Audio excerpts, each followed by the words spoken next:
माता दी दोस्तों, कर्म कनेक्शन चैनल पर आप सभी लोगों का बहुत बहुत स्वागत है।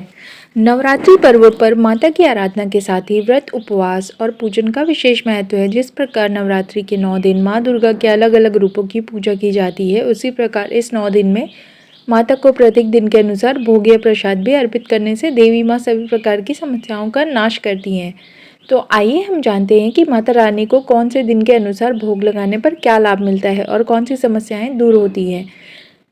पहला, नवरात्रि का पहला दिन यानी माँ शैलपुत्री का दिन। इस दिन देवी माँ के चरणों में गाय का शुद्ध घी अर्पित करने से आरोग्य का आशीर्वाद मिलता है तथा सभी व्याधियां दूर होकर शरीर निरोगी रहता है। दूसरे दिन माँ ब्रह्मचारिणी का होता है। इस दिन माँ को शक्कर का भोग लगाने से वे प्रसन्न होती हैं। इस भोग को देवी के चरणों में अर्पित करने के बाद परिवार के सदस्यों में बांटने से सभी की आयु में वृद्धि होती है। तीसरा जो स्वरूप है माँ का, वो है चंद्र घंटा। माँ के इस रूप का पूजन नवरात्रि के तीसरे दिन होता है। इस दिन माँ को दूध या दूध से बनी मिठाई, खीर का भोग लगाकर ब्राह्मणों को दान करना शुभ होता है। इससे दुखों की मुक्ति होकर परम आनंद की प्राप्ति होती है।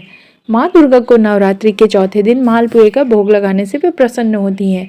इस भोग को मंदिर के ब्राह्मण को दान करना चाहिए। ऐसा करने से बुद्धि का विकास होने के साथ साथ निर्णय शक्ति भी बढ़ती है।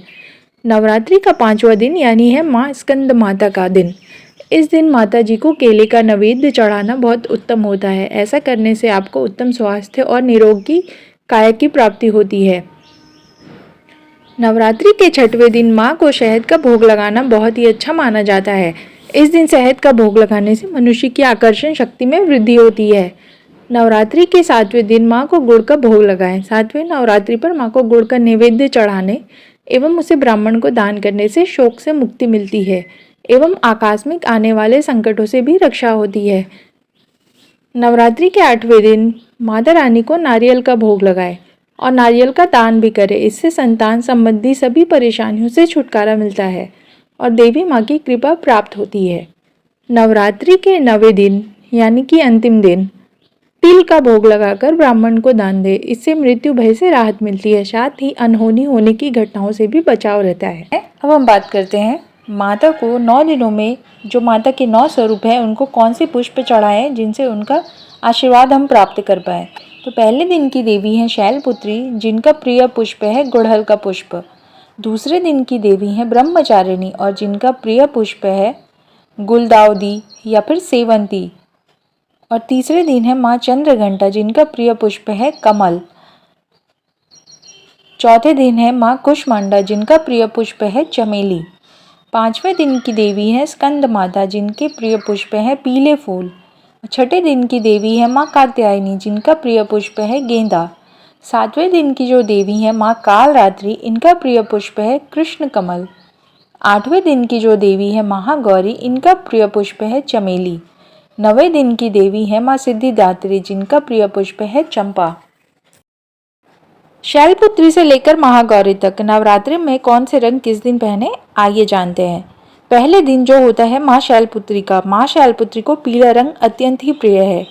नवरात्रि के दूसरे दिन ब्रह्मचारिणी माँ की आराधना की जाती है। माँ को हरा रंग बहुत पसंद है।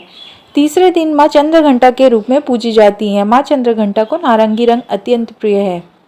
चौथे दिन माँ कुष्मांडा देवी की पूजा अर्चना की जाती है। माँ कुष्मांडा को हरा रंग बहुत पसंद है। 5वें दिन माँ स्कंद माता की पूजा अर्चना की जाती है। माँ के स्वरूप को सफ़ेद रंग बहुत ही प्रिय है। 6ठे दिन होती है माँ कात्यायनी की पूजा। माँ को लाल रंग बहुत ही प्रिय है। 7वें दिन होता है माँ कालरात्रि की पूजा और माँ कालरात्रि को नीले रंग के कपड़े अत्यंत ही प्रिय हैं। 8वें दिन होता है माँ महागौरी की पूजा अर्चना। माँ महागौरी को गुलाबी रंग बहुत ही पसंद है। 9वें दिन होता है माँ सिद्धिदात्री की पूजा अर्चना। माँ सिद्धिदात्री को जामुनी और या फिर बैंगनी रंग अत्यंत ही प्रिय है। आप इन रंगों के कपड़े पहनकर उनकी पूजा अर्चना कर सकते हैं। कहते हैं माता के 9 दिन के 9 मंत्रों के बारे में। प्रथम दिवस में माता शैलपुत्री की पूजन किया जाता है, जिनका मंत्र है ओम ऐं ह्रीं क्लीं शैलपुत्रे नमः। दूसरे दिन माता ब्रह्मचारिणी की साधना की जाती है, जिनका मंत्र है ओम ऐं ह्रीं क्लीं ब्रह्मचारिणाय नमः। तीसरे दिन माता चंद्रघंटा की पूजा की जाती है, जो कि हमें कष्टों से मुक्ति तथा मोक्ष प्राप्ति के लिए आशीर्वाद प्रदान करती हैं। इनका मंत्र है ओम ऐं ह्रीं क्लीं चंद्रघंटाय नमः। चौथे दिन माता कुष्मांडा की पूजा की जाती है और इनका पूजन मंत्र है ओम ऐं ह्रीं क्लीं कुष्मांडाय नमः। पांचवें दिन माता स्कंद माता की पूजा की जाती है और इनका मंत्र है ओम ऐं ह्रीं क्लीं स्कंद माताय नमः। छठे दिन माता कात्यायनी की पूजा की जाती है जिनका मंत्र है ओम ऐं ह्रीं क्लीं कात्यायनाय नमः। सातवें दिन माता कालरात्रि की पूजा की जाती है जिनका मंत्र है ओम ऐं ह्रीं क्लीं कालरात्राय नमः। आठवें दिन माता महागौरी की पूजा की जाती है जिनका मंत्र है ओम ऐं ह्रीं क्लीं महागौरये नमः। नवें दिन माता सिद्धिदात्री की पूजा की जाती है और इनका पूजन मंत्र है ओम ऐं ह्रीं क्लीं सिद्धिदाताय नमः।